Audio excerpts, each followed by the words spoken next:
Ders 1. Bugün güne nasıl başladın?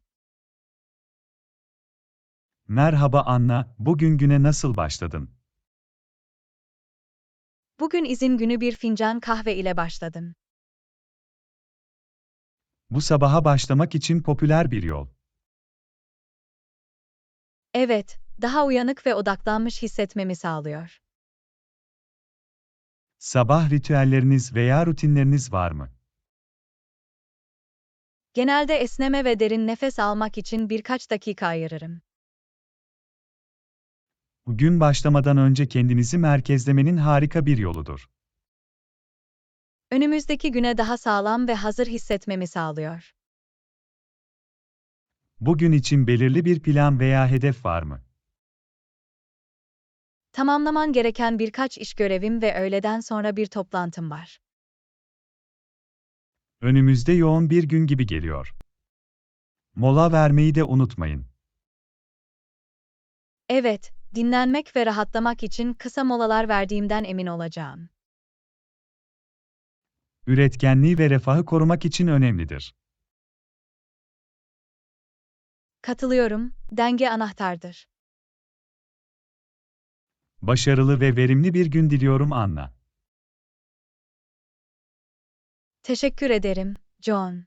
Bunu takdir ediyorum. İyi günler de. Hoş geldin, Anna. Kendine iyi bak ve harika bir gün geçir.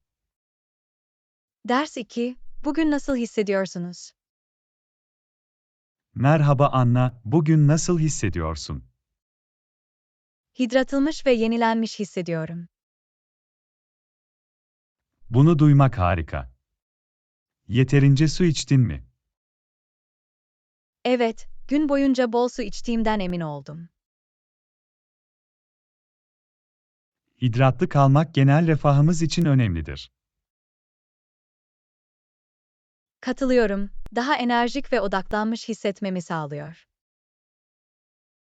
Hidratlı kalmak için herhangi bir ipucu var mı? Her zaman yanımda bir su şişesi taşıyorum ve sık sık yudumlarım. Bu iyi bir alışkanlık. Yeterince su içmeyi unutmak kolaydır. Biraz pratik gerektirir, ancak zamanla ikinci doğa haline gelir. Hidratlı kalmanın herhangi bir faydası olduğunu fark ediyor musunuz? Kesinlikle. Cildimi, sindirimi ve genel sağlığımı iyileştirir.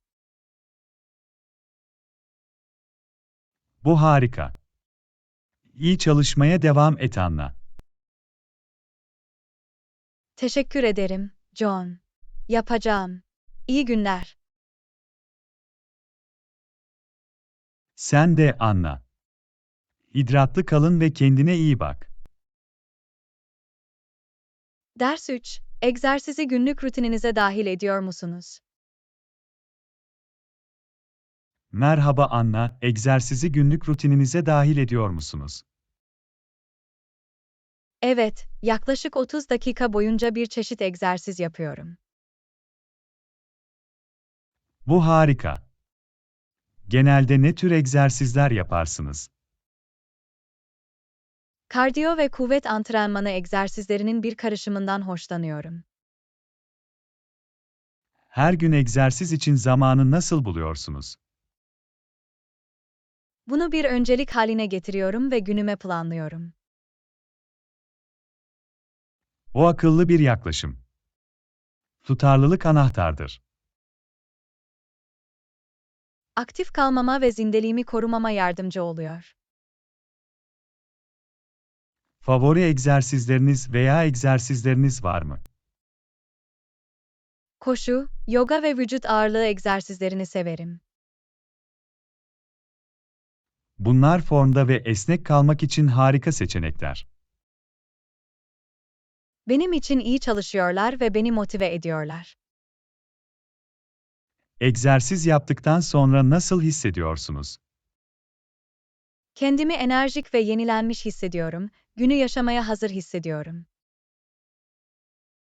Egzersizin bu kadar olumlu etkileri olması şaşırtıcı. Kesinlikle. Hem fiziksel hem de zihinsel sağlık için önemlidir. İyi işlere devam et, Anna. Bağlılığınız ilham verici. Teşekkür ederim, John. Desteğiniz için minnettarım. Hoş geldin, Anna.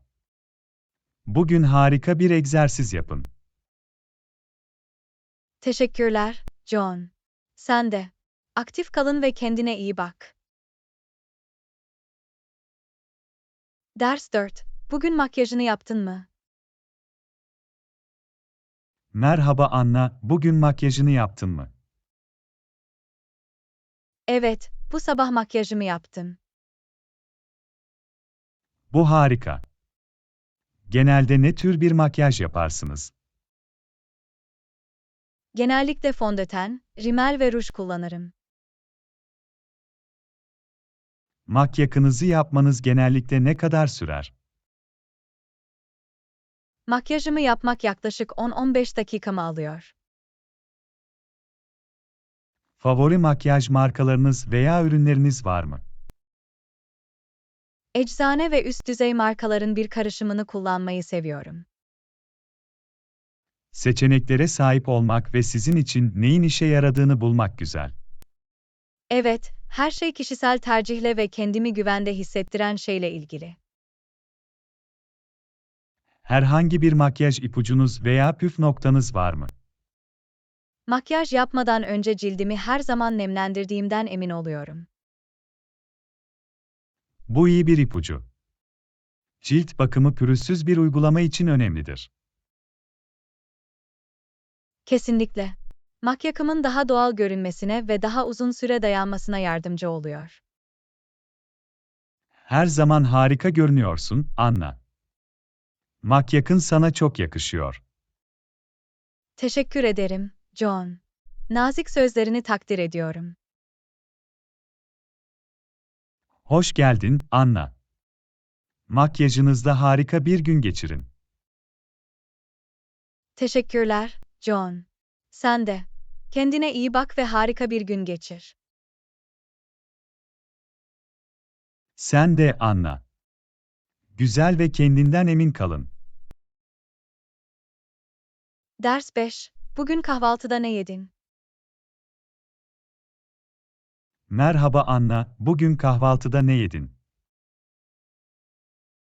Meyveli hafif bir yulaf ezmesi kahvaltısı yaptım. Kulağa sağlıklı ve besleyici geliyor.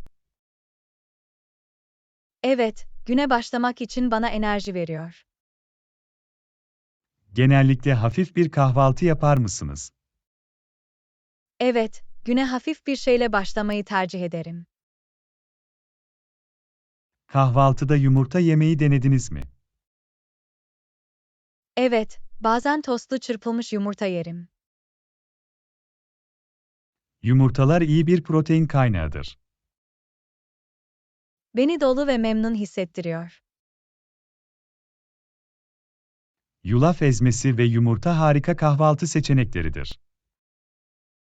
İyi bir besin dengesi sağlarlar. Yulaf ezmesine herhangi bir sos ekliyor musunuz? Bir tutamak tarçın ve biraz bal eklemeyi seviyorum. Kulağa lezzetli geliyor. Bir ara denemek zorunda kalacağım. Yulaf ezmesine biraz lezzet ve tatlılık katar. Kahvaltı seçeneklerini paylaştığın için teşekkürler, Anna. Hoş geldin, John. İyi günler. Sen de, Anna. Kahvaltının tadını çıkarın ve kendinize iyi bakın. Ders 6. Öğle yemeği için genellikle ne hazırlarsınız? Merhaba Anna, genellikle öğle yemeği için ne hazırlarsın? Öğle yemeğim için hızlıca bir salata veya sandviç hazırlıyorum. Bu uygun ve sağlıklı bir seçimdir. Evet, hareket halindeyken dengeli bir yemek yememe izin veriyor. Ne tür salatalar yapıyorsun? Yeşilleri sebzelerle karıştırmayı ve tavuk veya fasulye gibi biraz protein eklemeyi seviyorum. Kulağa ferahlatıcı ve doyurucu geliyor. Gün boyunca beni memnun ediyor. Peki ya sandviçler? Genellikle yağsız et ve sebzeli tam buğday ekmeği tercih ederim. Basit ve lezzetli. Favori pansumanlarınız veya serpileriniz var mı? Daha sağlıklı bir alternatif olarak salata sosu veya humus kullanmayı seviyorum. Bu çok fazla kalori olmadan lezzet katmanın iyi bir yoludur. Kesinlikle. Her şey bir denge bulmakla ilgili. Hızlı ve kolay öğle yemeği paketleme için herhangi bir ipucunuz var mı? Malzemeleri önceden hazırlamak ve yeniden kullanılabilir kapları kullanmak çok yardımcı olur. Bu zamandan tasarruf etmek ve israfı azaltmak için akıllı bir yaklaşımdır. Yoğun günler için uygundur. Paketlenmiş öğle yemekleriniz kulağa lezzetli ve besleyici geliyor. Teşekkür ederim, John. Bunu takdir ediyorum. Hoş geldin, Anna. Öğle yemeğinizin tadını çıkarın ve harika bir gün geçirin. Teşekkürler, John. Sen de. Kendine iyi bak. Ders 7. Genellikle işe nasıl gidiyorsunuz? Merhaba Anna, genellikle işe nasıl gidiyorsun? İşe bisikletime biniyorum. Yaklaşık 20 dakika sürüyor. Bu seyahat etmenin sağlıklı ve çevre dostu bir yoludur. Evet, hem kullanışlı hem de keyifli. İşe bisiklet sürerken herhangi bir zorlukla karşılaşıyor musunuz? Bazen trafikte gezinmek zorundayım ama genel olarak sorunsuz bir yolculuk. İşe bisiklete binmenin herhangi bir faydasını fark ettiniz mi? Aktif kalmama yardımcı oluyor ve ulaşımda tasarruf etmem gerekiyor. Bu harika. Bu bir kazan-kazan durumu. Ayrıca, iş gününe başlamak ve bitirmek için canlandırıcı bir yoldur.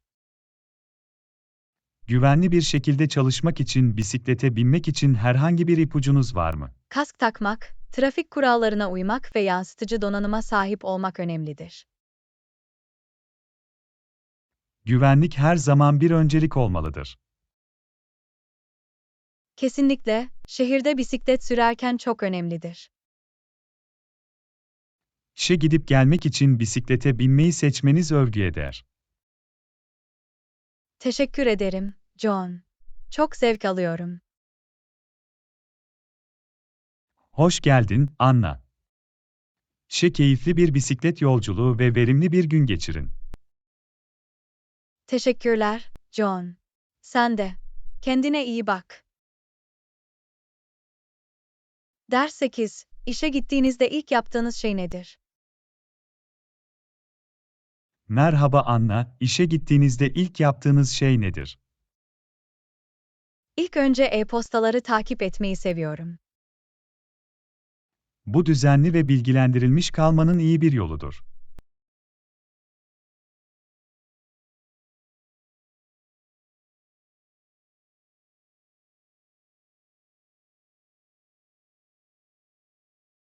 Acil e-postalara hemen yanıt vermeye ve başkalarını daha sonra kategorize etmeye çalışıyorum. Eş-postalardan haberdar olmak için herhangi bir ipucu var mı? E-postaları kontrol etmek ve yanıtlamak için belirlenmiş saatleri ayarlamak yardımcı olabilir. Sürekli dikkat dağıtıcı unsurlardan kaçınmak için akıllı bir yaklaşımdır. Diğer önemli işlere de odaklanmamı sağlıyor. Çok sayıda e-postayı yönetmek için herhangi bir stratejiniz var mı? E-postalarımı düzenlemek ve sıralamak için filtreler ve klasörler kullanıyorum. İşleri düzenli ve kolay erişilebilir tutmanın iyi bir yoludur. Evet, zaman kazandırır ve önemli e-postaların kaybolmasını önler. E-posta yönetimi için iyi bir sisteminiz var gibi görünüyor. Teşekkür ederim, John. Üretken kalmama yardımcı oluyor. Hoş geldin, Anna. İş yerinde verimli bir gün geçirin. Teşekkürler, John. Sen de. Kendine iyi bak. Ders 9. Eş-postalarınızı kontrol ettikten sonra yaptığınız bir sonraki şey nedir? Merhaba Anna, eş-postalarınızı kontrol ettikten sonra yaptığınız bir sonraki şey nedir? Hangi toplantılarımı yaptığımı görmek için takvimi kontrol ediyorum. Gününüzü planlamanın ve düzenli kalmanın iyi bir yoludur. Evet, farklı görevler için zaman ayırmama yardımcı oluyor. Toplantılarınıza nasıl öncelik veriyorsunuz? Genellikle toplantılara önem ve aciliyetlerine göre öncelik veriyorum. Toplantılara hazırlanmak için herhangi bir stratejiniz var mı? İlgili materyalleri veya notları önceden gözden geçirdiğimden emin olurum. Bu iyi hazırlanmak için proaktif bir yaklaşımdır. Toplantılara aktif olarak katılmama ve katkıda bulunmama yardımcı oluyor. Arka arkaya toplantıları yönetmek için herhangi bir ipucu var mı? Toplantılar arasında kısa molalar vermek ve odaklanmak önemlidir. Bu tükenmişlikten kaçınmak ve üretkenliği korumak için iyi bir yoldur. Evet, meşgul ve özenli kalmamı sağlıyor. Görünüşe göre toplantılarınızı yönetmek için iyi bir rutininiz var. Teşekkür ederim, John. Düzenli ve verimli kalmama yardımcı oluyor. Hoş geldin, Anna. Toplantılarınızda başarılı bir gün geçirin. Teşekkürler, John. Sen de. Kendine iyi bak. Ders 10. İşe gidip gelirken trafikten kaçınmak için herhangi bir ipucunuz var mı? Merhaba Anna, işe gidip gelirken trafikten kaçınmak için herhangi bir ipucunuz var mı? Genelde erken gelip biraz erken gidiyorum. Bu akıllı bir strateji. Sana nasıl yardımcı olur? Trafiği yenmemi ve daha sorunsuz bir sürüş yapmama yardımcı oluyor. İşten ayrılırken belirli zamanlarınız var mı? Yoğun saatler başlamadan biraz ayrılmaya çalışıyorum. Bu yoğun trafik sıkışıklığını önlemek için iyi bir yoldur. Evet, bana zaman kazandırır ve yoldaki stresi azaltır. Erken gelmeyi başka şekillerde faydalı buluyor musunuz? Evet, yerleşmem ve güne hazırlanmam için bana fazladan zaman veriyor. İş başlamadan önce birkaç dakika huzur almak her zaman güzeldir. Kesinlikle, güne sakin ve odaklanmış bir şekilde başlamama yardımcı oluyor. Trafiği yenme yaklaşımınız etkili görünüyor. Teşekkür ederim, John. Benim için iyi çalışıyor. Hoş geldin, Anna. Sorunsuz bir işe gidip gelin ve verimli bir gün geçirin. Teşekkürler, John. Sen de. Kendine iyi bak.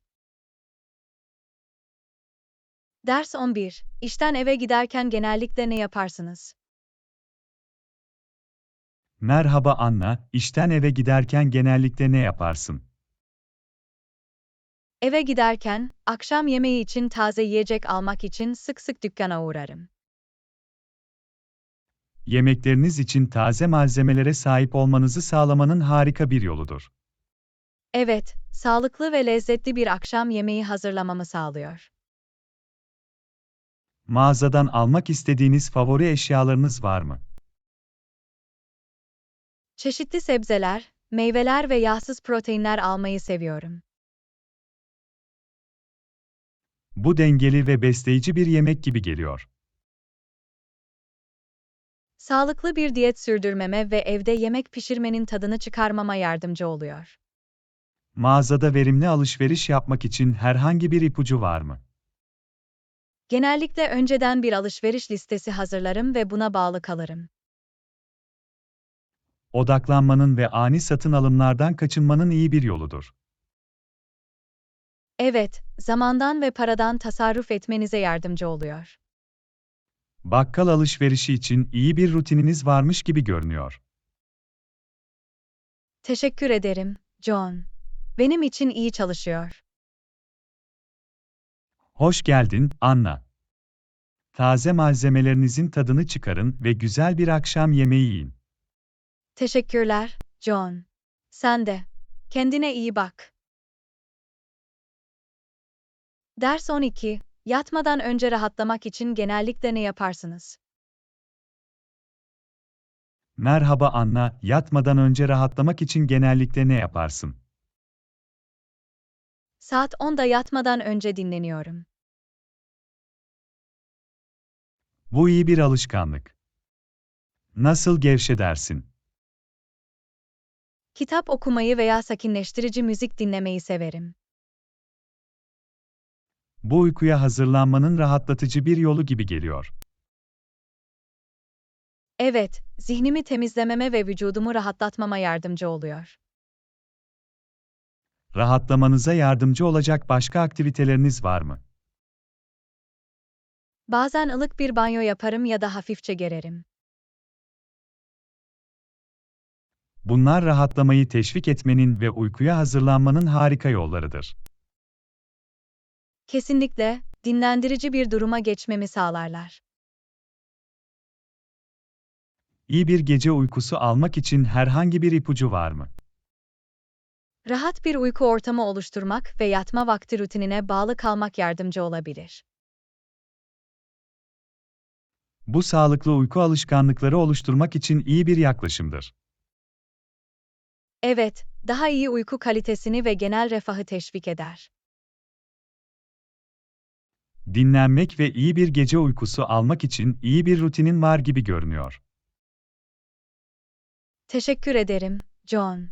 Benim için iyi çalışıyor. Hoş geldin, Anna. Dinlendirici bir gece ve tatlı rüyalar geçirin. Teşekkürler, John. Sen de. Kendine iyi bak. Ders 13. Bu gece onu sürpriz bir akşam yemeğine çıkarmayı düşünüyordum. Merhaba Anna, bu gece onu sürpriz bir akşam yemeğine çıkarmayı düşünüyordum. Kulağa hoş bir fikir gibi geliyor. Ama zaten planları olabileceğinden endişeleniyorum. Belki ona bu gece müsait olup olmadığını incelikle sorabilirsin. Planları varsa sürprizi mahvetmek istemiyorum. Sürprizi vermeden ona sormayı deneyebilirsin. Bu iyi bir öneri. Ona rastgele sormanın bir yolunu bulacağım. Sürprizi planlamadan önce programını dikkate almak önemlidir. Evet, ikimiz için de özel bir akşam olduğundan emin olmak istiyorum. Bunun için harcadığın çabayı takdir edeceğinden eminim. Umarım öyledir. İkimiz için de unutulmaz bir gece olmasını istiyorum. Sadece onunla iletişim kurun ve bu gecenin onun için işe yarayıp yaramadığını görün. Haklısın. Onunla konuşacağım ve sürpriz akşam yemeğimiz için en uygun zamanı bulacağım. İyi şanslar, John. Umarım her şey yolunda gider. Teşekkür ederim Anna. Tavsiyenizi takdir ediyorum. Hoş geldin, John. Birlikte sürpriz yemeğinizin tadını çıkarın. Teşekkürler Anna. Kendine iyi bak. Ders 14. Pizza sipariş edip birlikte film izlemeye ne dersiniz? Merhaba Anna, pizza sipariş edip birlikte film izlemeye ne dersiniz? Bu harika bir fikir gibi geliyor. Ne tür bir pizza istersin? Klasik biberli pizza alma havasındayım. Mükemmel, o zaman büyük bir biberli pizza sipariş edeceğim. Teşekkür ederim, John. Bu benim favorim. Herhangi bir film tercihi var mı? Bir komedi ya da aksiyon filmine ne dersiniz? Kulağa hoş geliyor. Ruh halini hafifletmek için komik bir komedi seçelim. Seçeneklere göz atacağım ve iyi bir tane bulacağım. Acele etmeyin ve karar verdiğinizde bana haber verin. Pekala, pizza gecemiz için mükemmel filmi bulacağım. Bunu dört gözle bekliyorum. Eğlenceli olacak. Ben de, John. Rahatlatıcı ve keyifli bir akşam olacak. Pizza ve seninle bir film gecesi her zaman en iyisidir. Teşekkür ederim, John. Onu özel yapıyorsun. Bu benim için bir zevk. Birlikte harika vakit geçirelim. Kesinlikle. Hadi araştıralım ve filmin tadını çıkaralım. Bir plana benziyor. Pizza ve kahkaha, işte geliyoruz. Gerçekten de. Hadi unutulmaz bir gece yapalım. Pekala, her şeyi hazırlayalım. Pizza ve film gecesi, işte başlıyoruz. Bekleyemem. Harika bir gece geçirelim, John. Kesinlikle, Anna. Akşamın tadını çıkarın ve kendinize iyi bakın. Sen de John. Harika zaman geçirin. Ders 15. Bazı ev işlerinde yardım. Merhaba Anna, bugün bazı ev işlerine yardım etmemi istediğinden bahsettin mi? Evet, John. Yardım edebilirsen harika olurdu. Tabii ki, yardım etmekten mutluluk duyarım. Ne yapılması gerekiyor? Banyoyu temizlememiz ve zemini süpürmemiz gerekiyor. Pekala, tuvaleti temizlemekle ilgilenirim. Teşekkür ederim, John. Süpürmeyi ben hallederim. Birlikte çalışalım ve verimli bir şekilde yapalım. Kabul edildi. Ekip çalışması bunu daha kolay ve daha hızlı hale getirecek. Önce tuvaletten başlamalı mıyız? Evet, önce banyo temizliği ile ilgilenelim. İhtiyacımız olan tüm temizlik malzemelerine sahip miyiz? Evet, lavabonun altındalar. İhtiyacınız olanı alın. Tamam, temizlik malzemelerini toplayıp başlayayım. Elektrikli süpürgeyi alıp vakumlamaya başlayacağım. Her köşeyi ve yüzeyi temizlediğinizden emin olalım. Ayrıntılara dikkat etmek, kapsamlı bir temizlik için önemlidir. Tuvaleti fırçalayacağım, lavaboyu sileceğim ve duşu temizleyeceğim.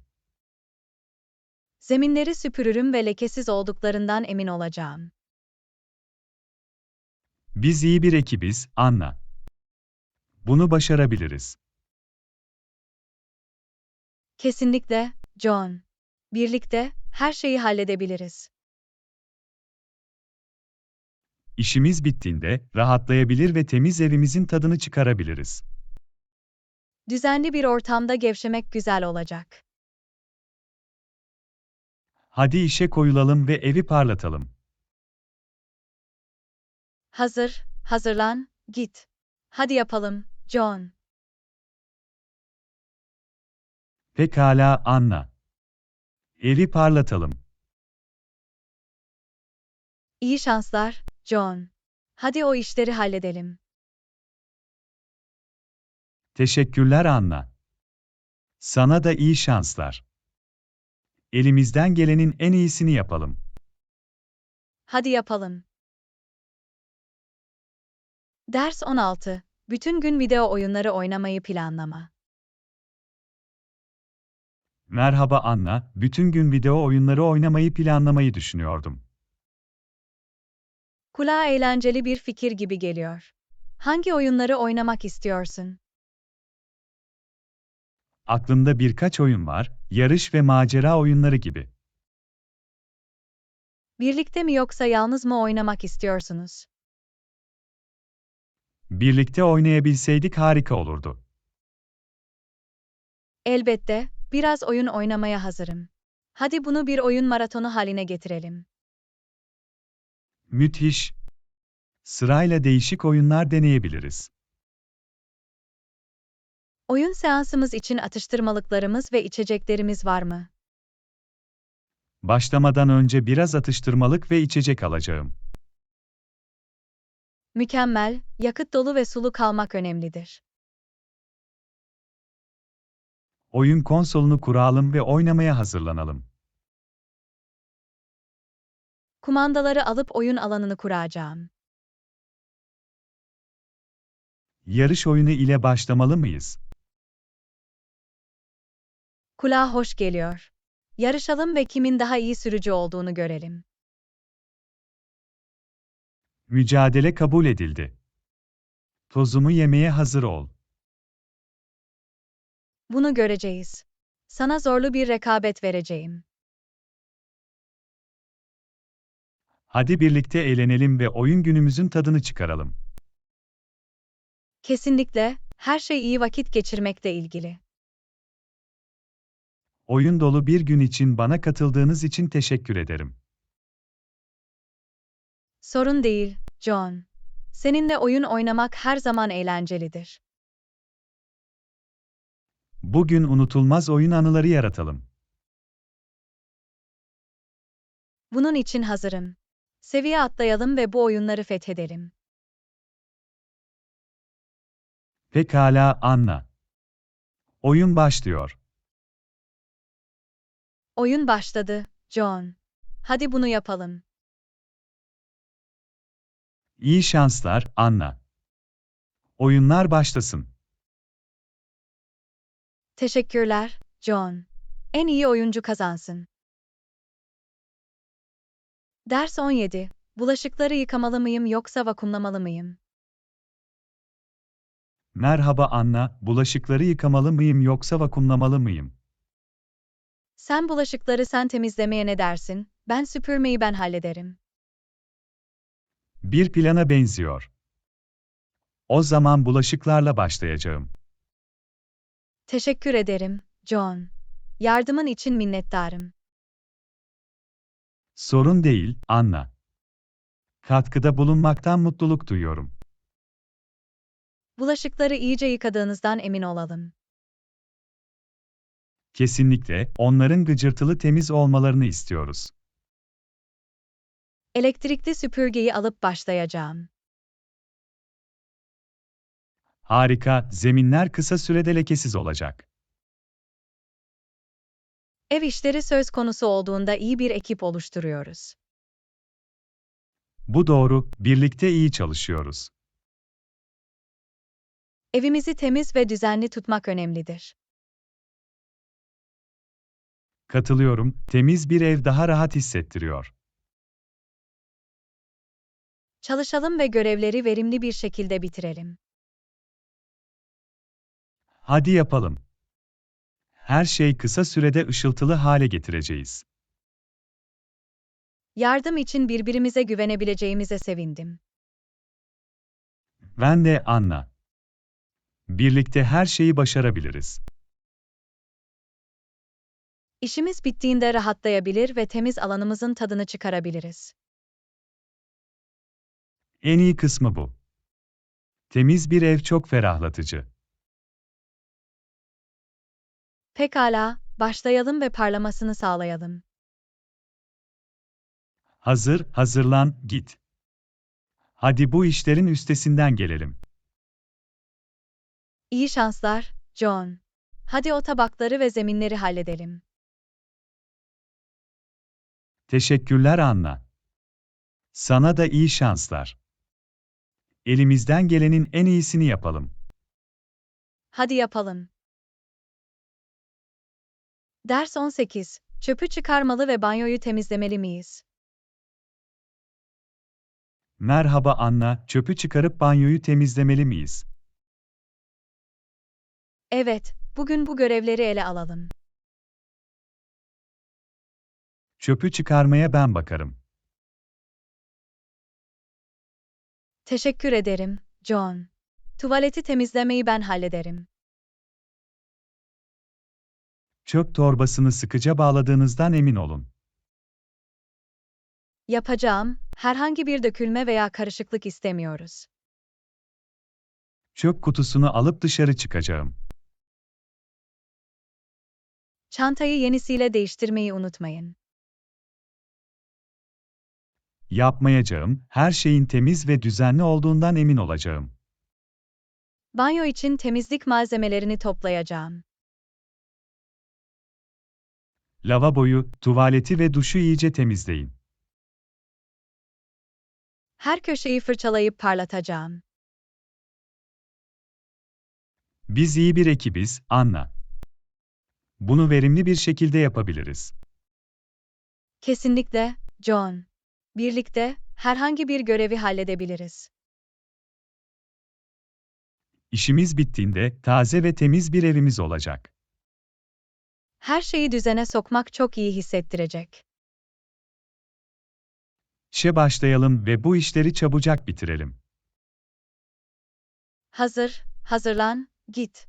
Evimizi lekesiz hale getirelim. İyi şanslar, Anna. Çöpü çıkaralım ve banyoyu temizleyelim. Teşekkürler, John. Sana da iyi şanslar. Elimizden gelenin en iyisini yapalım. Hadi gidelim. Ders 19. Lütfen tekrar rafa koyun. Anna, tabak düşürdüm. Lütfen tekrar rafa koyun.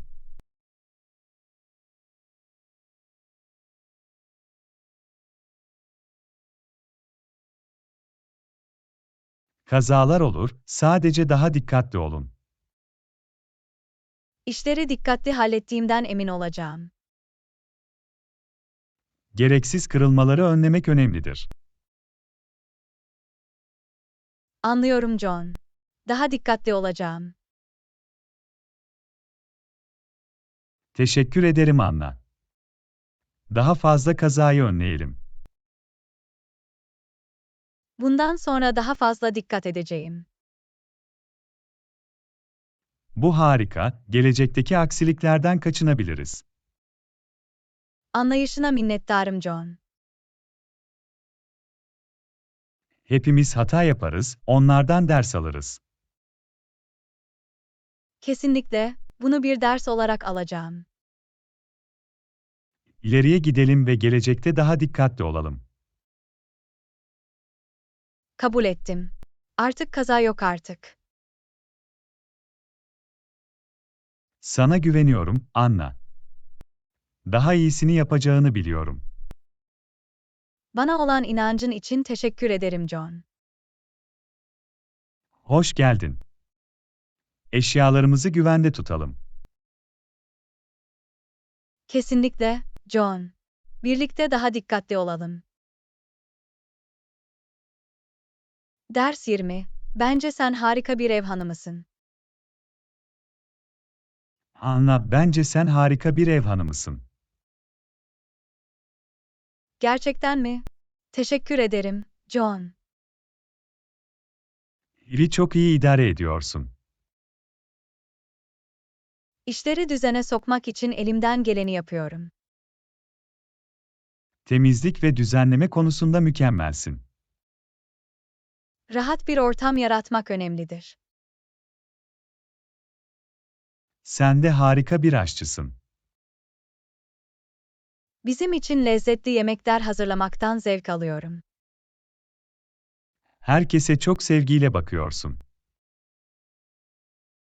Herkesin önemsendiğini hissettiğinden emin olmak istiyorum. Hayatımızda olduğun için şanslıyız. Bu ailenin bir parçası olduğum için minnettarım. Bağlılığınız ve sıkı çalışmanız fark edilmez. Teşekkür ederim, John. Desteğiniz çok şey ifade ediyor. Sen gerçekten harika bir ev hanımısın. Nazik sözlerin için minnettarım, John. Ders 21. Salatayı yapacağım. Salatayı ben yaparım. Harika. Sarımsaklı ekmeği hazırlayacağım. Bu konuda yardıma ihtiyacın var mı? Hayır, oldukça basit. Pekala, bir şeye ihtiyacın olursa bana haber ver. Yapacak. Teşekkürler, John. Hoş geldin, Anna. Sarımsaklı ekmek yapmanın tadını çıkarın. Yapacağım, John. Salata da lezzetli olacak. Umarım öyledir. Mutfakta harika bir ekip oluşturuyoruz. Kesinlikle. Birlikte yemek pişirmek her zaman eğleniriz. Bu doğru.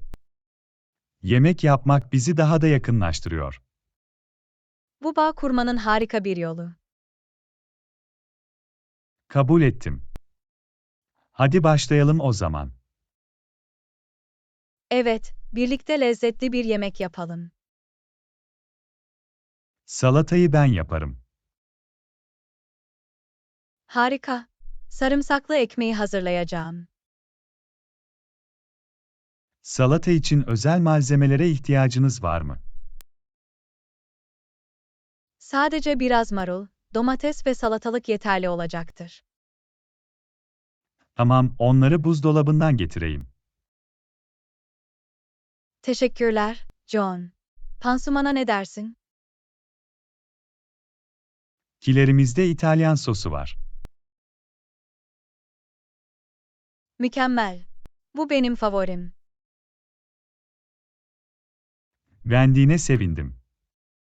Yapabileceğim başka bir şey var mı? Sebzeleri yıkayıp doğrayabilir misiniz lütfen? Elbette. Ben icabına bakarım. Teşekkürler, John. Sen çok yardımcısın. Benim için bir zevk, Anna. İyi bir takım oluşturuyoruz. Kesinlikle. Birlikte yemek pişirmek daha eğlenceli. Katılıyorum. Artı, yemeklerin tadı da daha güzel. Kesinlikle. Ev yapımı yemekler en iyisidir. Yemeğimizin ne kadar lezzetli olacağını şimdiden hayal edebiliyorum. Ben de. Sadece düşünürken acıkıyorum. Pekala, midelerimizi daha fazla bekletmeyelim. Kabul ettim. Yemek pişirelim ve birlikte yemeğimizin tadını çıkaralım. Ders 22. Bakkala gidelim. Anna, markete gidelim. Elbette, ihtiyacımız olan her şeyi almalıyız. Alışveriş listemiz var mı? Henüz değil, ama çabucak bir tane yapabiliriz. Harika, bir kalem ve kağıt alayım. Meyvelere, sebzelere ve biraz ete ihtiyacımız var. Süt ürünleri de almalı mıyız? Evet, süt, peynir ve yoğurt iyi olurdu. Belirli bir marka veya tür. Sadece satın aldığımız olanlar. Pekala, listede başka bir şey var mı? Belki biraz ekmek ve yumurta da. Tamam, listeyi neredeyse bitirdik. Atıştırmalıkları ve içecekleri unutmayın. Doğru, cips, soda ve su. Mükemmel, listemiz tamamlandı. Cüzdanlarımızı alıp dışarı çıkalım. Gitmeye hazır. İhtiyacımız olan her şeyi alalım. Ve belki kendimiz için de birkaç ikram. Tabii ki, alışveriş gezimiz için küçük bir ödül. Eğlenceli ve verimli bir gezi yapalım. Kesinlikle. Markete gidiyoruz. Ders 23. Doğru meyve ve sebzeleri seçmekte zorlandık. Anla, doğru meyve ve sebzeleri seçmekte zorlandık. Evet, olgunlaşmış olanları bulmak zordu. Bence sağlam ama çok zor olmayanları aramalıyız. Bu iyi bir nokta. Yumuşak meyveler olgunlaşmış olabilir. Ve sebzeler canlı renkte olmalı ve lekesiz olmalıdır. Kesinlikle taze ve besleyici olmalarını istiyoruz. Biraz zaman aldı ama bence onları seçerken iyi iş çıkardık. Katılıyorum. Yapacağımız lezzetli yemeklerle çabalarımız karşılığını alacak. Kaliteli malzemeler için ekstra çabaya değer. Kesinlikle. Tazeliğe ve tada öncelik vermek önemlidir. Onları evde de uygun şekilde sakladığınızdan ve kullandığınızdan emin olalım. Evet, tazeliğini korumak için onları doğru koşullarda tutmalıyız. Bu süreci birlikte geçirdiğimiz için mutluyum. Ben de. Zorlu durumlarda bile harika bir ekip oluşturuyoruz. Bu doğru. Kararlılığımız ve ekip çalışmamız her zaman ortaya çıkıyor. Emeğimizin meyvelerinin tadını çıkaralım ve harika yemekler yaratalım. Bekleyemem. Seninle yemek yapmak her zaman bir maceradır. Aynı şekilde, John. Biraz mutfak büyüsü yapalım. Gerçekten, başlayalım ve lezzetli bir şeyler yapalım. Ders 24. Sadece neye ihtiyacımız olduğunu hatırlamaya çalışabiliriz. Anla, ihtiyacımız olan şeyi hatırlamaya çalışabiliriz. Tamam, bakalım her şeyi hatırlayabilecek miyiz? Meyveler, sebzeler, et, süt ürünleri, ekmek, yumurta, atıştırmalıklar ve içecekler. Tamam, hepsini aldık. Kasaya gidelim. Umarım hiçbir şeyi unutmayacağız. Sepetteki ürünlere göz kulak olacağım. Harika, alışverişimizi sorunsuz bir şekilde bitirelim. Alışverişimizi daha fazla aksaklık olmadan bitirmeyi başardık. Bu bir rahatlama. Şimdi eve gidelim. Yiyecekleri boşaltmak ve rahatlamak için sabırsızlanıyorum. Oldukça verimli bir gün oldu. Kesinlikle, çok şey başardık. Harika bir alışveriş ortağı olduğun için teşekkürler, Anna. Ben de teşekkür ederim John. Eve gidelim ve günün geri kalanının tadını çıkaralım. Kabul ettim. Gevşeme ve alışverişlerimizin tadını çıkarmanın zamanı geldi. Aldığımız malzemelerle lezzetli yemekler yapalım. Bir plana benziyor. Yiyeceklerimizden en iyi şekilde yararlanalım. Kesinlikle. Evim tatlı evim, işte geliyoruz. Hadi gidelim. Eve doğru gidiyoruz. Ders 25. Alışverişte en iyisi olmayabilirim. Anna, alışverişte en iyisi olmayabilirim. Sorun değil, John. Hepimizin güçlü yanları var. Yanımda olduğun için minnettarım. Ah, teşekkür ederim. Yardım etmekten mutluluk duyarım. Düzenlisiniz ve işleri kolaylaştırıyorsunuz. Ve sen destekleyici ve harika bir arkadaşsın. Birlikte mükemmel bir takım oluşturuyoruz. Bu doğru. Birbirimizi iyi tamamlıyoruz. Sabrınız ve rehberliğiniz için teşekkür ederim. Benim için bir zevk, John. Bu işte birlikteyiz. Daha iyi bir alışveriş ortağı isteyemezdim. Bunu söylemek çok naziksin. Zorlukları birlikte ele almaya devam edelim. Kesinlikle, John. Yolumuza çıkan her şeyi halledebiliriz. Yanındayken kendimi şanslı ve kendinden emin hissediyorum. Ben de aynı şekilde hissediyorum, John. Harika bir ekip oluşturuyoruz. Birbirimizi desteklemeye ve cesaretlendirmeye devam edelim. Kesinlikle. Birlikte her şeyi başarabiliriz. Teşekkür ederim Anna. Hayatımdaki varlığınız için minnettarım. Ben de teşekkür ederim, John. Ben de aynı şekilde hissediyorum.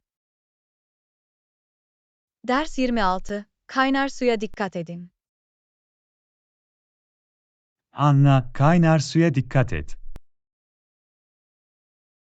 Hayır, beni uyardığın için teşekkürler. Mutfakta güvenlik her zaman önce gelir. Neredeyse üzerime döktüm. Sıcak sıvıları tutarken dikkatli olun. Daha dikkatli olacağımdan emin olacağım. Kazalar olabilir ama onları önlemeliyiz. Haklısın, güvenliğe öncelik vermeliyiz. Bir dahaki sefere fırın eldiveni veya tencere tutucu kullanalım. İyi fikir, bu ellerimizi koruyacak.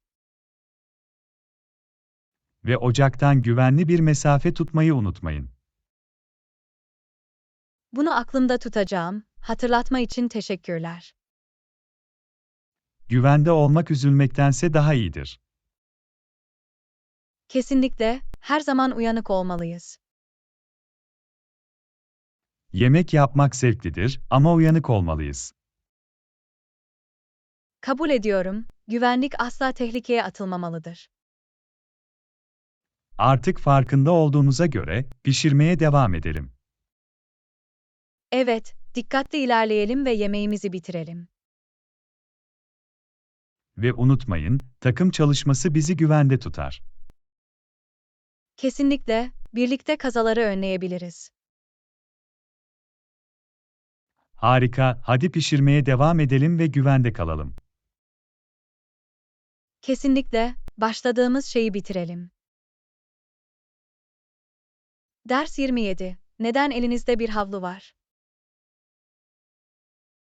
Anla, neden elimizde bir havlu var? Dökülmeleri veya pislikleri temizlemek için ona ihtiyacımız var. Bu mantıklı. O akıllıca bir fikir. Mutfağın temiz ve güvenli kalmasına yardımcı olur. Kesinlikle, bir havlu kullanışlı bir araçtır. Dökülmeleri derhal ele almak önemlidir. Bu şekilde kazaları veya kaymaları önleriz. Ayrıca, temiz bir çalışma alanına sahip olmak daha hijyeniktir. Kabul ediyorum, mutfakta temizlik şarttır. Bir havluyu her zaman elinizin altında tutalım. İyi fikir, bunu alışkanlık haline getirmeliyiz. Büyük bir fark yaratabilecek küçük bir adım. Kesinlikle, bir havlu bize zaman ve emekten tasarruf edebilir. Ve pişirme ortamımızı düzenli tutar. Elinizde havlu olduğuna sevindim. Ben de, basit ama pratik bir çözüm. Hazır olduğumuzu bilerek pişirmeye devam edelim. Kesinlikle, güvenilir havlumuzla dökülmelerin üstesinden gelelim. Temiz ve lezzetli bir yemeğe devam edin. Ruh bu, John. Hadi yemek yapalım. Ders 28, sana çiçek aldım. Anna, sana çiçek aldım. Ne kadar düşüncelisin John. Gününüzü aydınlatacaklarını düşündüm. Bu çok tatlı. Teşekkür ederim.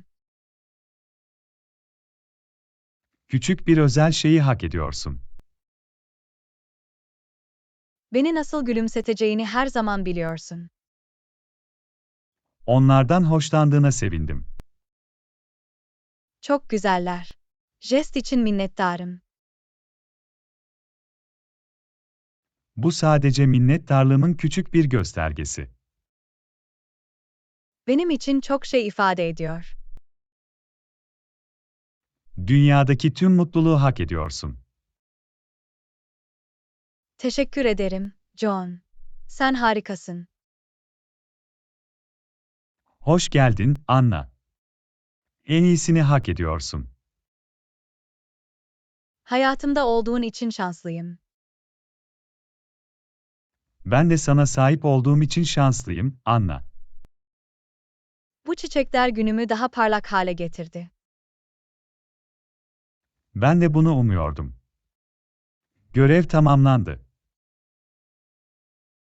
Tekrar teşekkürler John. Sen en iyisisin. Benim için bir zevk, Anna. Senin için her şey. Ders 29. En yakın metro istasyonunun nerede olduğunu biliyor musunuz? Anna, en yakın metro istasyonunun nerede olduğunu biliyor musun? Evet, en yakın istasyon sadece birkaç blok ötede. Bu çok uygun. Oraya yürümek ne kadar sürer? Yürüyerek yaklaşık 10 dakika alacak. Mükemmel, metroya binerek zamandan tasarruf edebiliriz. Kesinlikle, bu trafikte araba kullanmaktan daha hızlı. İstasyonu bulmak kolay mı? Evet, iyi işaretlenmiş ve yol boyunca işaretler var. Harika, o zaman kaybolmayacağız. Merak etmeyin, yolu iyi biliyorum. Oraya varmadan bilet almalı mıyız? İstasyondan satın alabiliriz. Daha uygun. Ücret ne kadar? Yolculuk başına 2,50 dolar. Bu makul. Nakit veya kartımız olduğundan emin olalım. İyi fikir, sürpriz istemiyoruz. Metro yolculuğunu dört gözle bekliyorum. Ben de, şehri dolaşmanın uygun bir yolu. Bize rehberlik ettiğin için teşekkürler Anna. Hoş geldin, John. Şimdi istasyona gidelim. Hadi gidiyoruz. Ders 30. Oraya nasıl ulaşabiliriz? Anna, oraya nasıl gideceğiz? Trafik ışıklarından sağa dönerek oraya ulaşabilirsiniz. Oh, anlıyorum. Yani sadece yolu takip etmemiz gerekiyor mu? Evet, trafik ışıklarına ulaşana kadar düz gitmeye devam edin. Sonra sağa dönüyoruz, değil mi? Evet, ışıklarda sağa dönün, o senin solunda olacak. Büyük bir bina mı yoksa tespit edilmesi kolay mı? İşaretli büyük bir bina, bu yüzden fark edilmesi kolay olmalı. Kulağa basit geliyor. Talimatlar için teşekkürler. Sorun değil, yolunuzu bulmanıza yardımcı olmaktan mutluluk duyuyorum. Gezmek için burada olmana sevindim. Daha önce de oradaydım, bu yüzden yolu biliyorum. Bu güven verici. Talimatlarınızı takip edelim. Sadece odaklanın ve trafik ışıklarına dikkat edin. Yapacak. Gitmeye hazır mısın? Kesinlikle, doğru yöne gidelim. Hedefimize doğru ilerleyin. Gidelim, John.